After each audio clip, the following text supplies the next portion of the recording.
Thanks, Steve. President Messer, I'm just trying to get some insight into the idea of maybe 50 basis points and why it might have made sense, why theoretically it could still make sense. Like, I think if you know where you're going or are pretty sure of it and you need to get there, you might as well get there, is the argument. I'm wondering whether maybe everybody else is or some people are more cautious, is because there's still data dependency. Is it possible that something happens more quickly in terms of a weakness in some area? So is there a reason to just do 25? Because if you need to do 50, you might and go higher than that, you might as well do it, unless you're leaving an opening for data to come in that shows that you didn't really need to go that high. Is that why you don't go 50?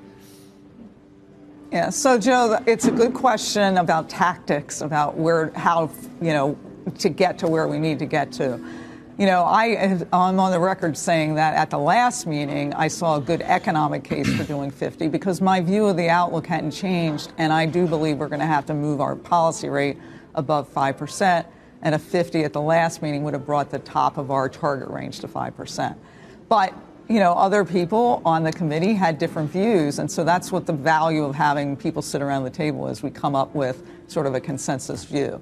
Now, at every meeting, right, we do that same kind of analysis. We look at where the economy is, we look at the incoming data, we project out where we think the economy is going, understanding that the economy can evolve in different ways than expected, and then we set our best policy path. But I think the message coming out of the meeting was we got to keep going a little bit more. We've come a long way. We brought the funds rate up quite a bit, but we still have a little more work to do in order to ensure that we get back to price stability and making sure that we're committed and people understand our commitment is what's going to be able to get us back to price stability. Do you support a 50 at the next meeting? I don't prejudge, right? I go into the meetings and I'm going to look at the data and we're going to have a new set of forecasts, and that's going to help guide where we need to get to. But that's a tactical decision that we make at the meeting, right? It's got to be based on where we're going, how much the economy is slowing in terms of getting demand back in line with supply. And of course, the supply chain issues are also improving. So there's two things going on.